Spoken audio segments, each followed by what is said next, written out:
I'm Claire, welcome to my channel. Today I'm going to be sharing what's on my thrift wish list for 2026. I know we're already a ways into the year, but I haven't had as much time to make videos as I would like, so we're doing this now.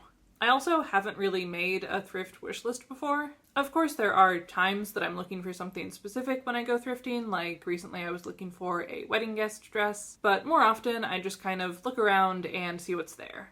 So I feel like keeping a list of things I'm looking for will help me focus and remember the gaps in my closet that I'm trying to fill, and it should also help me remember the things I don't really need. Like, I probably have enough floral skirts at this point, so I shouldn't buy more unless one really stands out in some way. So let's get into what I do actually want more of. Speaking of skirts, while I might not need any more with a floral print, something I have been looking for is plaid skirts. It's another pattern I enjoy, but I feel like it's less common to see in the type of skirts that I like wearing. You'll see plaid mini skirts and plaid pencil skirts, but you don't see it as much in the style I usually wear, which is longer A-line or flowy or pleated skirts. I do have one long plaid skirt I used to wear that doesn't fit right now, and I was actually lucky enough to find another one recently at the thrift store. It's 100% wool and purple and pleated, so a really fun find all around.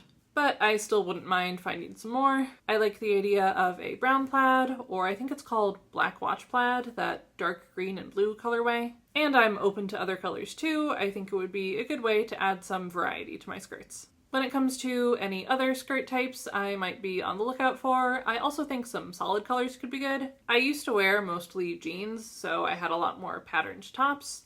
And now I wear a lot of patterned skirts, so that means I sometimes go a bit more plain with my tops so that it's easier to coordinate. Not that I'm opposed to pattern mixing, but it doesn't always work. So I think an olive green or a brown or a denim could be a good basic that adds some versatility. I do technically have a plain brown skirt, but it's velvet and I don't wear it very often because it's so warm, so I'll be on the lookout for other solid color skirts. The next thing I'm hoping to find this year is sleeveless dresses that can be used for layering. I have one dress in this category. It's denim, it's got cute buttons and embroidery, it has pockets, so it's really nice and I wear it a lot.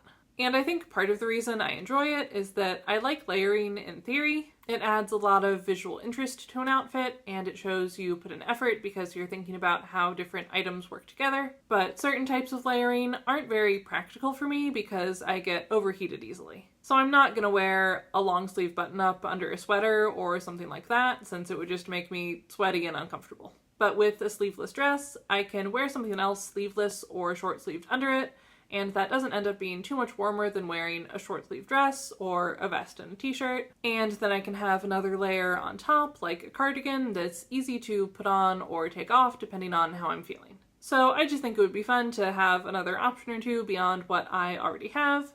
Probably not another denim dress unless it's significantly different in some way, but maybe plaid or olive green or something like that. Basically, anything I mentioned when I was talking about skirts would probably also work for this. Then the next thing on my wish list is cute short sleeve tops. This one is a little more undefined. I'm not exactly sure what I'm looking for.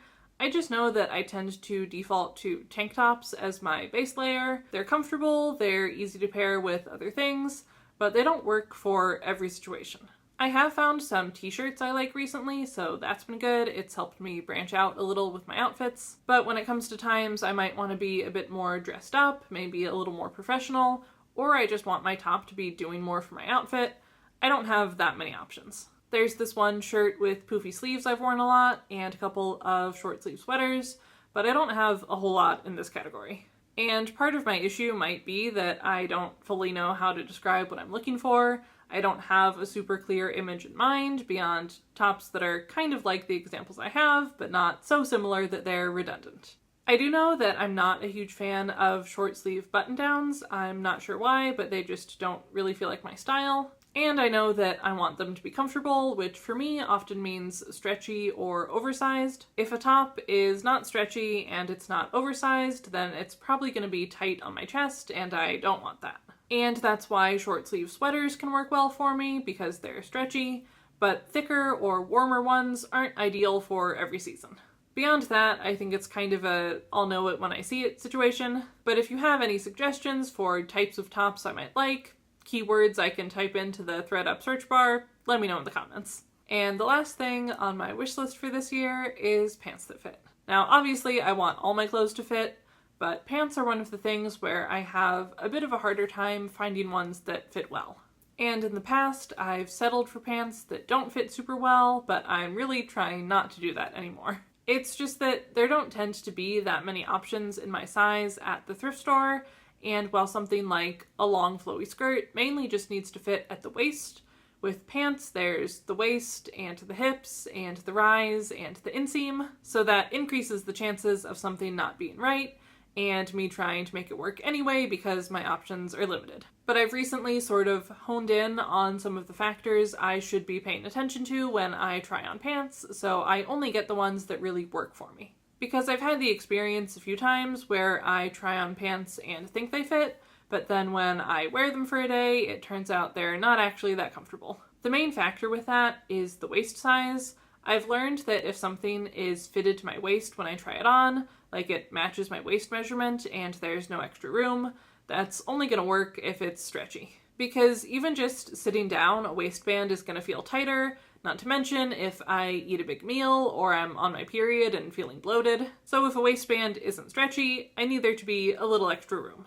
But there are some other considerations that go along with that. Like I have this one pair of pants I got on ThreadUp, and the waist is a little big, which makes them very comfortable, but they also kind of fall down, they don't sit where I want them to sit, and I just feel like the way that they fit looks weird. And I don't know if I just don't have the right belts, but somehow a belt doesn't really help. I think it might have to do with the overall shape of the pants and how they're kind of rectangular and they don't go in at the waist very much. And the fabric isn't exactly stretchy, but it kind of stretches out as I wear them, which means they get gradually looser throughout the day and they're just not ideal. Whereas I got a pair of jeans more recently that are generally kind of oversized, including having a little extra room in the waist, but they have a bit more shape to them, like they're made for someone curvy, and the fabric is more rigid, so they don't get looser throughout the day. And I think they work a lot better because even though they are baggy, they feel more intentionally oversized instead of just being too big and falling down. So yeah, I want more pants that either have some elastic in the waist or have a little extra room in the right way. And I am doing better in this department than I was a few months ago, partly because I've finally gotten around to hemming some pants that were a bit too long but otherwise fit my requirements, but I'd still like to have a few more options. When it comes to how I'd like them to look, I do tend to prefer wide leg or at least a straight leg, nothing too tapered or skinny. Still not sure how I feel about the barrel leg trend, but I might be open to trying it. And other than that, I'm open to a lot of different fabrics, prints, colors, styles. It could be more jeans, linen pants, plaid trousers, something floral and flowy. Skirts are great, I love skirts, but sometimes I just want some good pants. Maybe some shorts too. So that is my thrift wish list for 2026. Not a whole lot else to say. I know this is a bit of a shorter video than usual, but the last video I made took a very long time to edit, so it'll be nice to be able to get this one done a little quicker. And my next clothing-related video should be showing what I did to deal with my altering and mending pile, since my last thrift haul included a lot of items that needed to be fixed in some way, and since then I've gotten more things that I needed to fix. And in the meantime, there will be more nail polish content. Not sure how much overlap there is between people who watch my nail polish videos and the people who watch my thrifting videos, but if you're like me and you're into both, then I appreciate you. But yeah, I think that's all I have for you today. Thank you to everyone who's watching till the end. Let me know in the comments what you're hoping to find at the thrift store next time you go, or if you've had any good finds recently. And if you enjoyed this video, I would love it if you would leave me a like or maybe even subscribe. Hyping videos is apparently also something you can do now. You could also follow me on Instagram, linked below. But thank you to everyone who has done any of that, and I'll see you next time. Bye!